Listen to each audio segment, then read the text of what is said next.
بسم اللہ الرحمن الرحیم۔ اس امت کی بے حیائی کا عالم یہ ہے کہ لوگ معاذ اللہ بالکل بے ترتیبی سے کبھی تاویل باندھ کے نکلتے ہیں، اور اب تو اتنی بے حیائی عام ہو چکی ہے کہ غیر مسلموں کو دیکھتے دیکھتے اب لوگ جو ہے ہاف چڈیاں پہننا شروع کر دیے ہیں، اس میں گھٹنے بھی دکھتے ہیں اور پھر معاذ اللہ پیر کا اکثر حصہ نظر آتا ہے۔ مسلمانوں کیا بے حیائی عام ہو رہی ہے، مردوں میں ادھر یہ بے حیائی عام ہو گئی، ادھر عورتوں کا حال یہ ہو گیا کہ بے حیائی کی حد یہ کر دی عورتوں نے۔ اب اتنے باریک اور پتلے لباس عورتیں پہنتی ہے کہ جسم کی ساخت نظر آتی ہے۔ اللہ کے پیارے حبیب غیب دا نبی صلی اللہ علیہ وسلم فرماتے ہیں جس عورت کا کپڑا جتنا پتلا ہوگا اس عورت کا ایمان بھی اتنا کمزور ہوگا، اور جس عورت کا کپڑا جتنا موٹا ہوگا اس کا ایمان بھی اتنا مضبوط ہوگا۔ عورتوں کے لیے شریعت کا حکم یہ ہے کہ ان کے کپڑے موٹے اور ڈھیلے ہونے چاہیے،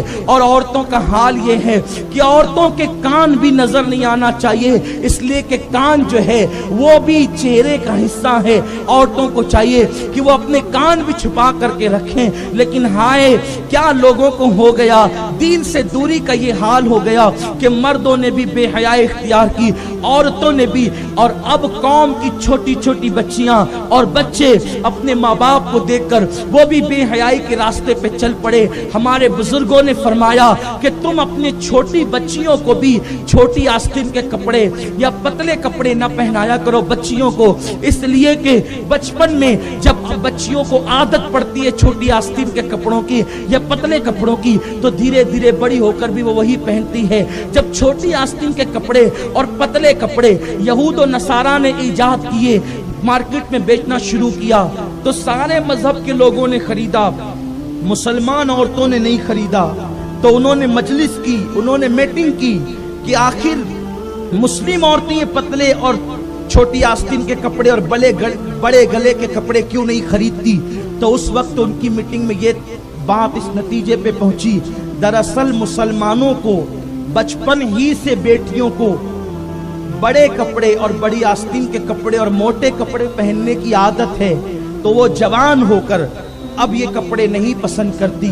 اس لیے اگر ان کی بچیوں کو بگاڑنا ہے تو بچپن کے بچیوں کے کپڑے ایسے سلاؤ، پتلے بھی ہوں، چھوٹی آستین کے بھی ہوں، بالکل شارٹ ہوں۔ بچیوں کو ایسے کپڑے سلانے میں کوئی حرج نہیں ہے بظاہر، لیکن بچپنے سے اس کو شارٹ کرتا، شارٹ فراک اور چھوٹی آستین کے کپڑوں کی جب عادت پڑتی ہے تو بڑی ہو کر بچیاں بھی وہی پہنتی ہے۔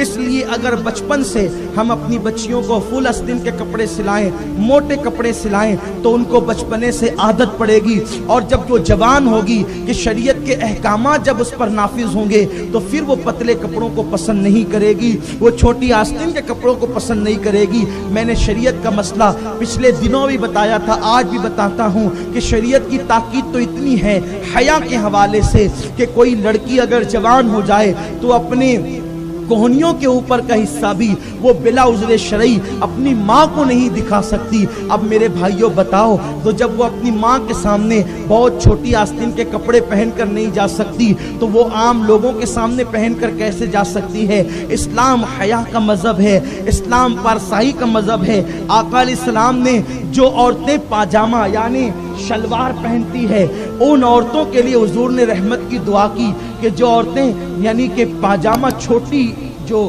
پائچوں کے پاجامے پہنتی ہے حضور نے ان کے لیے رحمت کی دعا کی۔ تو صحابہ نے عرض کی حضور آپ جو عورتیں چھوٹی پائچے کے پاجامے پہنتی ہیں آپ ان کے لیے رحمت کی دعا کر رہے ہیں؟ آقا فرماتے ہیں ہاں، کیونکہ اس میں پردہ زیادہ ہے، کیونکہ یہ اوپر کو اٹھے گا تو اوپر کو اٹھنے کے بعد یہ زیادہ جو ہے وہ نظر نہیں آئے گا، زیادہ حصہ نیند میں بھی یہ حصہ نظر اوپر کو چڑھے گا تو بے پردگی نہیں ہوگی۔ اس لیے پاجامہ پہننے والی اور وہ بھی چھوٹی پائچے کے پاجامہ پہننے والی عورتوں کے لیے میرے آقا نے رحمت کی دعا فرمائی ہے۔ اللہ کے حبیب صلی اللہ علیہ وسلم فرماتے ہیں اللہ اکبر۔